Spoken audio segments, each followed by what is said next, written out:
Okay, I'm going to try to make this as unspecific and general as possible, but you probably know who I'm talking about. The students that have been speaking out on behalf of survivors at the school shooting in Florida have pretty much outworn their welcome with a substantial part of society.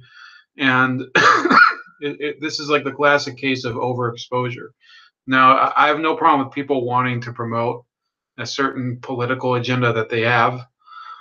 But when you go on national TV, as these two people have done, and I'm not using their names, and you just spout this criticism and it's beyond criticism. It's really screeching and whining, and you use your status having undergone a traumatic incident in order to promote an agenda.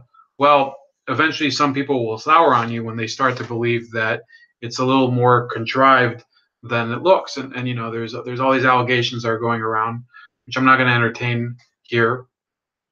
I'm not concerned whether some of these people might be, there could be credibility issues or whatever. That I could care less about that at this point, because what has happened is that instead they have outworn their welcome. And another issue is that there have already cropped up other people who were survivors of the same shooting in Florida that have pretty much said, well, we don't agree with anything they say. In fact, we probably would like a completely different policy change from what those people are proposing. And they don't speak on our behalf. So now there's a rising counter movement of survivors from the same tragedy, and it's very unfortunate. It is very unfortunate when you have people who use a tragedy for their own personal cause, and this happens, and you can do it. There's nothing illegal about it. There's nothing I mean, the worst that you can say about it is that it's in bad taste, or that it's poorly conceived or whatever. But at a certain point, yes, it's obnoxious. It is really something that it actually becomes a detriment to solving the issue, because once you make it a partisan matter, or a matter that these people have squarely defined who their enemy are. In this case, the gun enthusiasts and their lobbies. Then you start getting mobilization against them. Then you start getting people doubting their stories. Then you start getting people who are saying, well, these people don't really know that much, because yes, they went through a tragedy, but that doesn't impart them with actual wisdom as to how to solve a potential reoccurrence of it. And that's very important. I wouldn't want, some people are attacking these people. Sometimes I have the urge to do it too, but that's not going to solve it either. The the real problem is that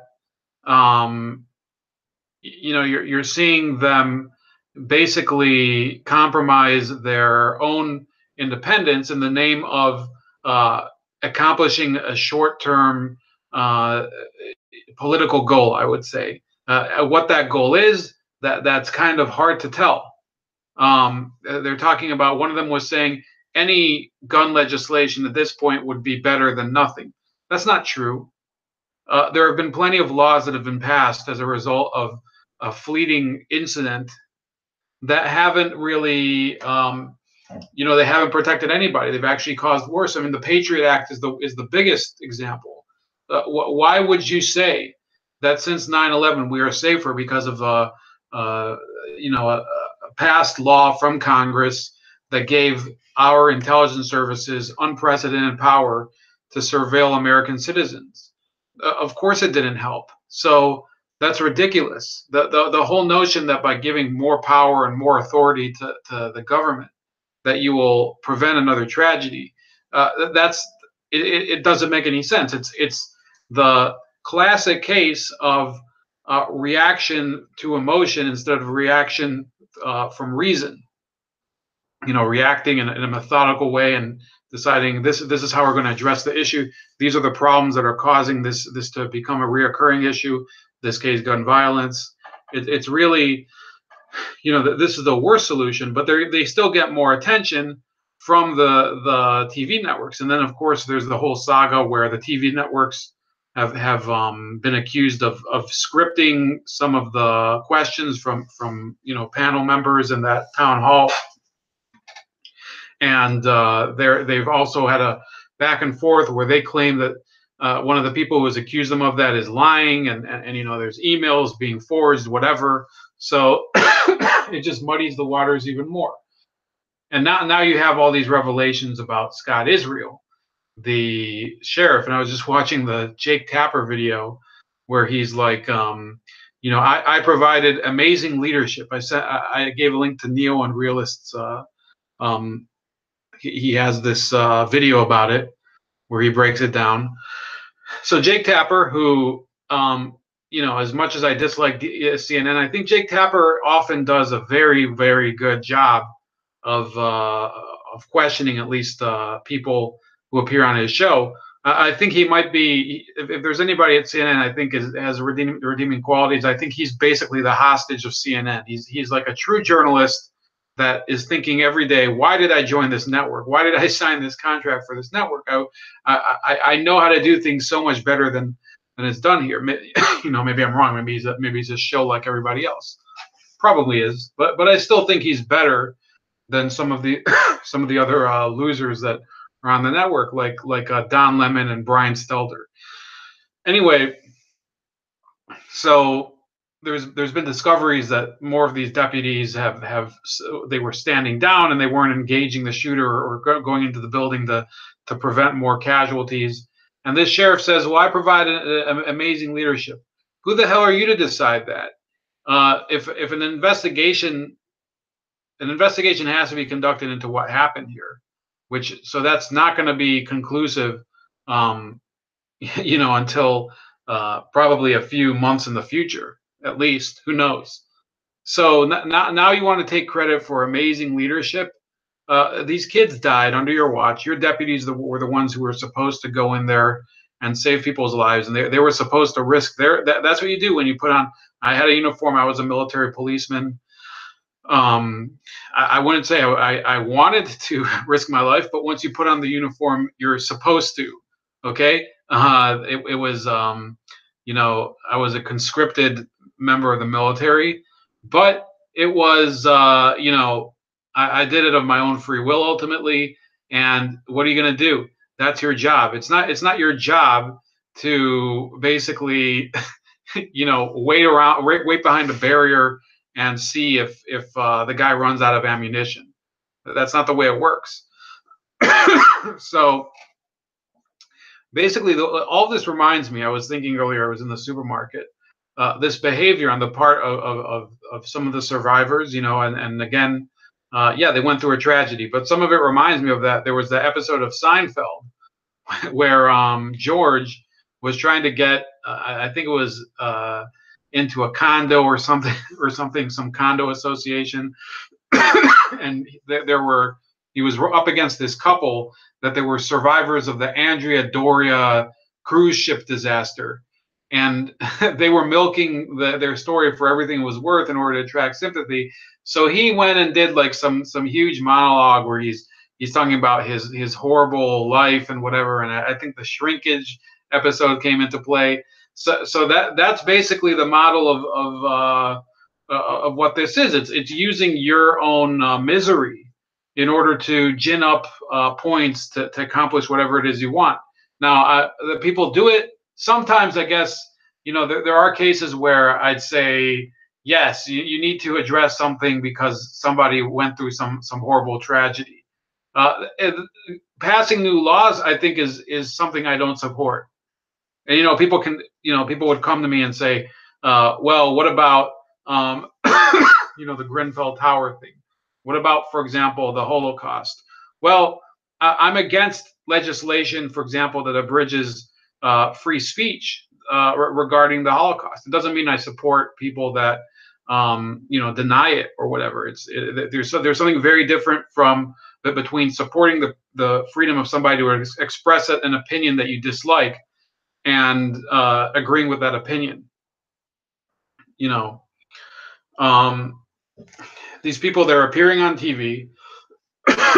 They were able to get some companies to cancel um, their discounts with the NRA. That's not going to help those companies. The airline industry and the rental car industry need members and especially people that are repeat customers more than those customers need them. So horrible gesture. What they should have was it. I understand that people do this, that companies respond to PR issues. No, it's not going to work. It was a horrible decision on their part to break ties and stop offering those discounts. Uh, I understand why they did it. I just don't think that it was the best decision, and it's going to show up in the future when people start to evaluate why flights might cost more on Delta, or why they're getting less customer satisfaction or something like that. Because look, these people that flew these airlines for years, they're not the people who perpetrated the mass shooting in Florida. The people who are paid members of these organizations like the NRA. And I don't support the NRA because I don't really join organizations, but they're actually gaining more and more support. They're going to have a lot more members. Um, they probably already do have a lot more members because of these people who target the NRA. They have the best advertising available right now. They don't have to run commercials or anything, because more and more people are just going to join the organization because they're going to feel that this constitutional right is under threat. So in reality, they're strengthening the NRA, they're degrading their own credibility, and in some ways, they're making it harder to actually solve the issue. And what do I mean by solving the issue? By creating comprehensive plans and yeah, plans of action, basically, on how to respond in the event of a shooter. Okay, how about preventing children from actually being able to visit a school with a firearm? Okay, those are the issues in play. I guess there are gun control methods to do that. There are non-gun control methods to do that. But attacking the NRA directly, and attacking its members is it's not going to solve anything. People are comparing it, for example, to the way that Republicans go after Planned Parenthood. But Planned Parenthood is not an organization that sustains its members. It's an organization that serves people that come in and they need some services, and not all of it is abortion. Okay, I'll be fair. Not all of it is abortion, but it's not as if people. I mean, there are some people that identify with Planned Parenthood, but they're not necessarily full-fledged members. And the NRA does not accept federal and state money from the government like Planned Parenthood does. So, in my opinion, no, I think this is a horrible strategy, and I think it's already started to backfire on them, and it will continue to do so. So, let me know what you think. Subscribe to me, share this video, and comment below.